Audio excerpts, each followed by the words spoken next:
या कार्यक्रमाचे प्रस्तुत करते ग्रीन हार्वेस्ट.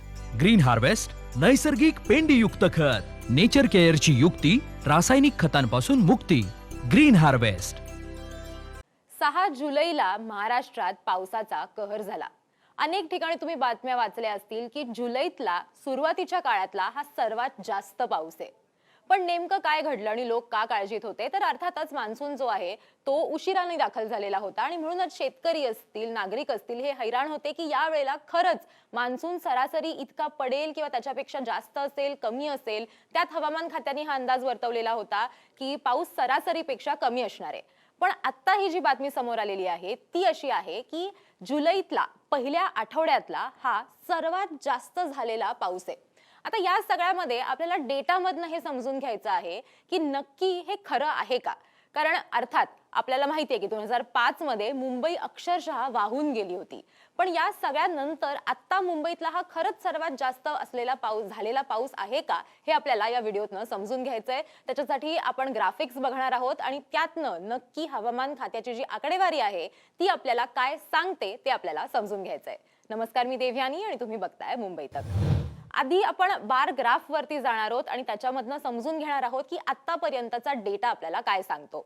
आता या इमेज मध्ये तुम्ही जर बघितलं तर खालची जी पट्टी आहे त्याच्यावरती वर्ष जे आहे ते लिहिलेलं आहे आणि दुसऱ्या बाजूला रेनफॉल मिलीमीटर्स मध्ये, म्हणजे मिलीमीटर याच्यामध्ये पाऊस जो आहे तो किती झालेला आहे त्याचे आपल्याला आकडे बघायला मिळतात. आता या बार ग्राफ मध्ये आपण 2000 सालपासून 2026 पर्यंत 1 जून ते 7 जुलै या कालावधीमध्ये नक्की किती पाऊस झालेला आहे त्याची आकडेवारी बघणार आहोत आणि त्याच्यावरनं आपल्याला खरंच कळणार आहे की खरंच पावसाने आता 20 वर्षांचा विक्रम जो आहे तो मोडलेला आहे का. आता तुम्ही जर बघितलं तर 2000 साली साधारण किती पाऊस झाला होता, तर तो 700 मिलीमीटर 750 मिलीमीटरच्या घरात झाला होता.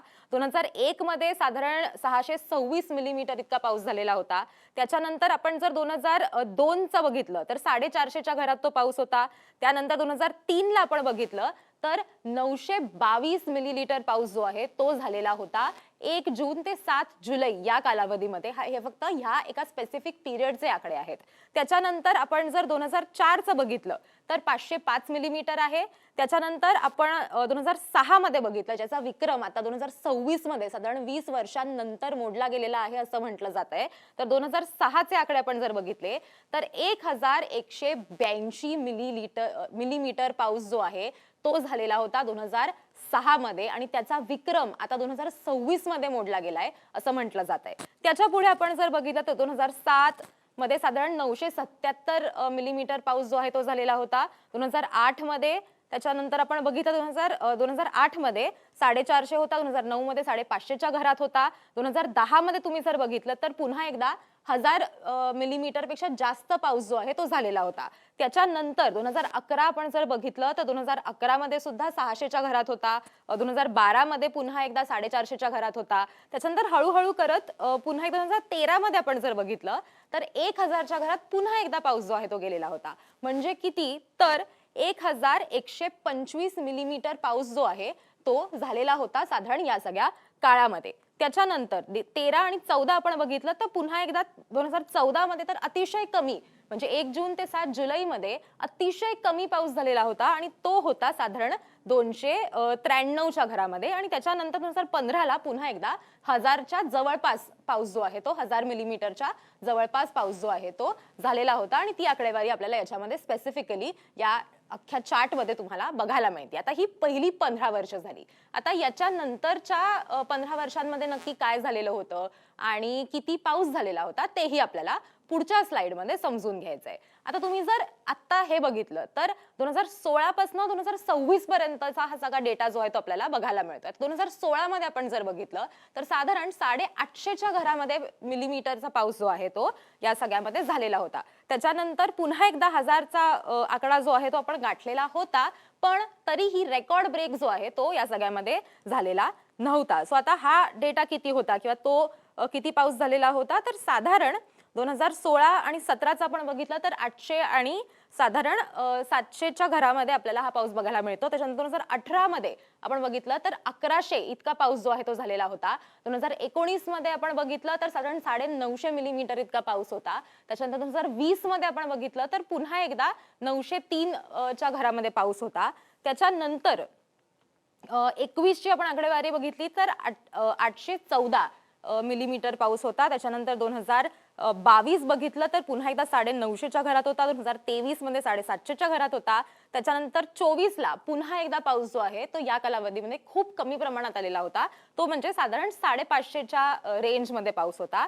2025 मध्ये 750च्या रेंजचा साधारण पाऊस होता. आणि त्यानंतर आता जर आपण 2026ची आकडेवारी बघितली तर 1 जून ते 7 जुलै फक्त ह्या 36 ते 37 दिवसांमध्ये किती पाऊस झालेला आहे तर तो साधारण 1304 मिलीमीटर इतका पाऊस झालेला आहे. आणि म्हणूनच असं म्हटलं जातंय की आता ही जी सुरुवात आहे यांनी एक 20 वर्षांचा रेकॉर्ड मोडलेला आहे. आणि हा सर्वात जास्त जुलैच्या पहिल्या आठवड्यात आणि जूनचा धरून जी आकडेवारी आहे त्याच्यातला हा सर्वात जास्त झालेला पाऊस आहे. आता ही बातमी का महत्वाची ठरते त्याचं कारण असं आहे की यावर्षी एल निनो हा अतिशय स्ट्रॉंग असणार आहे असं म्हटलं जात आहे. आणि म्हणूनच सगळ्यांना अशी भीती होती की दुष्काळ पडेल की काय.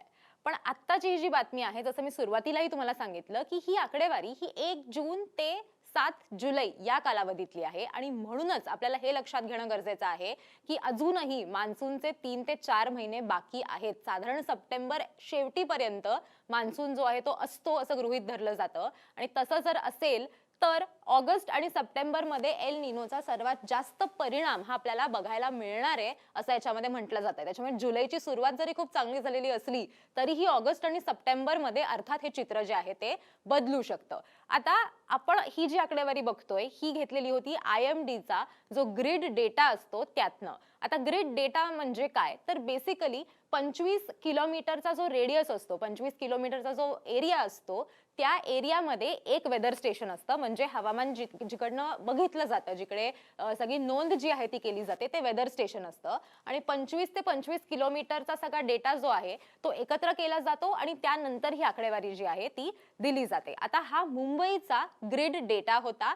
आणि आता आपण साधारण स्टेशन वाईज सुद्धा जसा डेटा दिला जातो किंवा त्याच्यामध्ये जे बदल असतात ते आपण थोडक्यात समजून घेणार आहोत. आणि जे चेंजेस आहेत ते चेंजेस सुद्धा आपण या सगळ्यामध्ये कसे झालेले आहेत बदल कसे झालेले आहेत तेही आपल्याला समजून घ्यायचंय. तर आता आपण आधी पुढच्या स्लाइडवरती जाऊयात आणि नक्की आकडेवारी आपल्याला काय सांगते ते थोडक्यात बघून घेऊया. आता आपण एकूण पाऊस किती झालेला आहे ते आपण बघितलेलं आहे. पण ही आकडेवारी जी आहे ती 1 ते 6 म्हणजे 1 जून ते 6 जुलैची आहे 1 ते 7 ची नाही. आता जी मी आकडेवारी सांगते ती 1 ते 6 जुलैची आहे 1 जून ते 6 जुलै. आता याच्यामध्ये आपण जर बघितलं तर एकूण पाऊस हा 1236 मिलीमीटर इतका पाऊस जो आहे तो झालेला होता. 2000 ते 2026 म्हणजे जे आपण सुरुवातीला जो आपण बारग्राफ बघितलेला होता त्यात आपण 2000 ते 2026 मध्ये दरवर्षी कसा या कालावधीत पाऊस पडत गेला ते बघितलेलं आहे.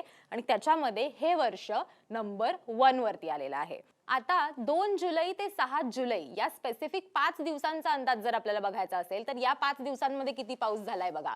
याच्यामध्ये 754 मिलीमीटर इतका पाऊस झालेला आहे. आणि त्याची सरासरी किती असते म्हणजे ऑन अन ॲव्हरेज किती पाऊस पडतो या 4 दिवसांमध्ये अनेक वर्षांपासून तर तो 150 मिलीमीटर इतका असतो प्रति दिवस. आणि आत्ता किती झालेला आहे या फक्त 5 दिवसांचा अंदाज बघितला तर तो 754 मिलीमीटर इतका पाऊस झालेला आहे. म्हणजे 5 जुलैलाच फक्त आपण जर बघितलं तर 5 जुलैला 225 मिलीमीटर पाऊस फक्त 5 जुलैला झालेला आहे. म्हणूनच तुम्हाला आठवत असेल की मुख्यमंत्र्यांनी ज्या वेळेला प्रेस ब्रीफिंग घेतलं त्यावेळेला ते असं म्हणाले की मुंबई आत्ता अख्ख्या जुलै महिन्यामध्ये जितका पाऊस पडतो तितका पाऊस हा मुंबईने गेल्या फक्त 4 दिवसांमध्ये सहन केलेला आहे असं त्यांच्याकडनं जे म्हटलं जातं ते याच्याचमुळे त्यांनी म्हटलेलं होतं. कारण जुलै महिन्याचा साधारण ॲव्हरेज आपण बघितला तर तो 700-750 मिलीमीटर इतका असतो. पण गेल्या 5 दिवसांमध्येच इतका जास्त पाऊस झालेला आहे असं त्यांचं म्हणणं होतं. आता तुम्हाला जर असा प्रश्न पडला असेल की 2005 ला ज्यावेळेला मुंबई ही अक्षरशः वाहून गेलेली होती त्यावेळेला नक्की काय घडलेलं होतं किंवा तेव्हा आणि आत्तामध्ये मग कसा फरक आहे जर आत्ता इतका पाऊस जास्त झालाय तर त्याचा डिफरन्स सुद्धा आपल्याला समजून घ्यायचा आहे. आता आपण जर बघितलं तर 2005 मध्ये साधारण 944 मिलीमीटर पाऊस जो आहे तो झालेला होता असं आपल्याला या स्लाइड वरती सुद्धा बघायला मिळतंय. त्याच्यामध्ये जर आपण बघितलं तर तो पाऊस जो आहे तो एका दिवसात झालेला तितका पाऊस होता.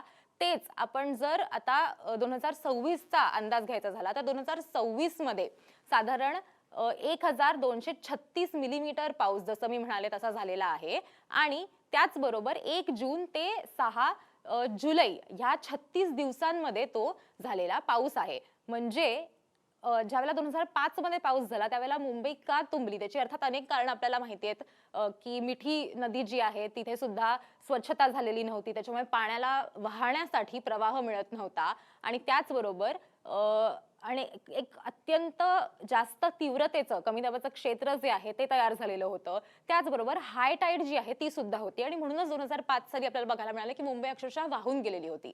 पण आता 2026 मध्ये आपण जे बघतोय त्याचा फरक या दोघांमध्ये इतकाच आहे की ते एका दिवसात झालेलं होतं की एका दिवसात त्यावेळेला 944 मिलीमीटर पाऊस जो आहे तो झालेला होता आणि त्याच्यामुळे आता हा 36 दिवसांमध्ये डिवाइड झालेला आहे आणि म्हणून आपल्याला आता मुंबई तितकीशी तुंबलेली किंवा पूर्णपणे मुंबई वाहूनच गेली असं चित्र बघायला मिळत नाही. अर्थात लोकांचे हाल झाले तो मुद्दा या सगळ्यामध्ये आहेच. आता असं म्हटलं जातंय की 1 जून ते 6 जुलै या काळात किती पाऊस झालेला आहे त्याचा रेकॉर्ड ब्रेक झालेला आहे आणि फक्त कुठला तरी एकच रेकॉर्ड ब्रेक झालेला नाहीये तर 6 वेगवेगळे रेकॉर्ड्स जे आहेत ते या 6 जुलैच्या पावसानी ते 6 रेकॉर्ड जे आहेत ते ब्रेक केलेले आहेत आणि त्याच्यासाठी जे निकष आहेत ते सुद्धा इंडिया टुडेनी त्याचं सुद्धा अनालिसिस केलेलं आहे. तर आता तेही आपल्याला समजून घ्यायचं की कुठले 6 रेकॉर्ड नेमके याच्यामध्ये आपण ब्रेक केलेले आहेत आणि आपला पहिला रँक जो आहे तो आलेला आहे. आता याच्यात पहिलं बघितलं तर एकूण पाऊस किती झालेला आहे त्याची आकडेवारी आपण सुरुवातीपासून बघतोय की 1236 मिलीमीटर पाऊस जो आहे तो आपल्याला बघायला मिळाला. 27 वर्ष याच्यात काउंट होतात 2000 ते 2026. याच्यामध्ये 2026 मध्ये झालेला आहे 1236 मिलीमीटर पाऊस. त्याच्यात आपला पहिला रँक आहे. सो सरासरी किती असतो तर 741 इतकाच फक्त तो पाऊस असतो. त्याच्यानंतर सलग 5 दिवसांमध्ये किती पाऊस झालेला आहे तर 754 मिलीमीटर पाऊस झालेला आहे. त्याच्यात सुद्धा रँक आपला पहिला आहे आणि साधारण आपण बघितलं तर तो किती असतो तर साधारण 347 इतका साधारण मिलीमीटर पाऊस जो आहे तो ऍव्हरेज या काळामध्ये पडत असतो या 5 दिवसांमध्ये. आता प्रति दिवस पावसाची तीव्रता या सगळ्या काळामध्ये किती असते तेही त्यांनी त्याच्यामध्ये सांगितलेलं आहे. तर ती 72.5 मिलीमीटर इतकी असते. त्याच्यात सुद्धा आपला रँक पहिला आलेला आहे आणि साधारण सरासरी ऍव्हरेज किती असतं तर ते 35 मिलीमीटर इतका तो पाऊस असतो. त्याच्यानंतर एका दिवसात पुढच्या स्लाइडवरती आपण जर जाऊन बघितलं तर जे उरलेले निकष आहेत तेही आपल्याला बघायला मिळतात. आता एका दिवसात सर्वाधिक पाऊस पडण्याची किती हे आहे तर 229 मिलीमीटर इतका पाऊस जो आहे तो 2026 मध्ये झालेला आहे. पण याच्या सोबतच आपण जर बघितलं तर आपला रँक तिसरा येतो. सरासरी साधारण 43 मिलीमीटर इतकी सरासरी असते, इतका एक ऍव्हरेज असतो. आत्ताचा पाऊस आपण बघितला तर तो 229 मिलीमीटर इतका आहे. पण याच्या आधी 2 वेळेला असं झालेलं आहे की एका दिवसात सर्वाधिक पाऊस झालेला आहे. त्याची सुद्धा आकडेवारी आपण नंतरच्या व्हिडिओज मध्ये बघणार आहोत. आता मुसळधार, अतिमुसळधार आणि अतिमुसळधार अशा 3 कॅटेगरीज मध्ये पाऊस पडत असतो. तर तेही आपल्याला समजून घ्यायचंय. मुसळधार, अतिमुसळधार आणि अतिमुसळधार आता 2026 मध्ये कसा पाऊस झालेला आहे तर मुसळधार पाऊस हा साधारण 7 वेळेला झालेला आहे. अतिमुसळधार पाऊस साधारण 4 वेळेला झालेला आहे आणि अतिमुसळधार पाऊस आपण जर बघितलं तर तो फक्त 2 वेळेला झाल्याचा याच्यामध्ये आपल्याला बघायला मिळतंय. पण यातही या सगळ्यामध्ये सुद्धा आपला रँक पहिला आहे 2026चा असं आपल्याला या सगळ्यातनं स्पष्ट होतं. ऑन अन ऍव्हरेज ते किती असतं तर मुसळधार हा 3 वेळेला होऊ शकतो, अतिमुसळधार एकदा असतो आणि अतिमुसळधार जो आहे तो आतापर्यंत झालेलाच नाहीये किंवा तसा बघण्यात आलेला नाहीये असं आपल्याला कळतं. कारण इथे आकडेवारी जी आहे ती 0 देण्यात आलेली आहे सरासरीची. त्याच्यामुळे एकूण या सगळ्यामध्ये आपण जर बघितलं तर जरी जुलै महिना हा चांगल्या प्रकारे सुरू झालेला असला, जरी जुलैमध्ये आपल्याला एक चांगली सुरुवात झालेली असली किंवा जे रेकॉर्ड ब्रेक बद्दल आपण म्हणतोय तर ते रेकॉर्ड ब्रेक होणं हे जर आपण बघितलं तर जुलै महिन्यातलं हे सर्वाधिक रेकॉर्ड ब्रेकिंग कामगिरी जी आहे ती पावसाने केलेली आहे, मान्सूनने केलेली आहे असं जरी आपण म्हणत असलो तरी सुद्धा अजून आपल्याला वाट बघायला हवी. कारण आपल्याला ऑगस्ट आणि सप्टेंबर याची सुद्धा ज्यावेळेला पावसाची आकडेवारी येते आणि त्यानंतर ज्यावेळेला एक ऍव्हरेज काढला जातो त्यानंतर आपल्याला कळतं की वर्षभरातल्या सरासरीचा अनेक वर्षांचा कंपॅरिझन नंतरचा लॉंग पिरियड ऍव्हरेज काढल्यानंतर आपल्याला कळतं की सरासरीपेक्षा जास्त पाऊस झालेला आहे, सरासरीपेक्षा कमी पाऊस झालेला आहे की सरासरीचा पाऊस झालेला आहे. अनेक वर्षांमध्ये सरासरीचा पाऊस आपण बघतोय पण यावर्षी तशी होईल अशी शक्यता हवामान खात्याने वर्तवलेली नाहीये. तर काय होतं या सगळ्याचा अंदाज आपल्याला 4 महिन्यांनी जेव्हा मान्सून संपेल त्यानंतर आपल्याला कळेल. तुम्हाला व्हिडिओ कसा वाटला ते मला कमेंट करून नक्की सांगा आणि असेच व्हिडिओज बघण्यासाठी मुंबई तकला सबस्क्राईब करायला विसरू नका.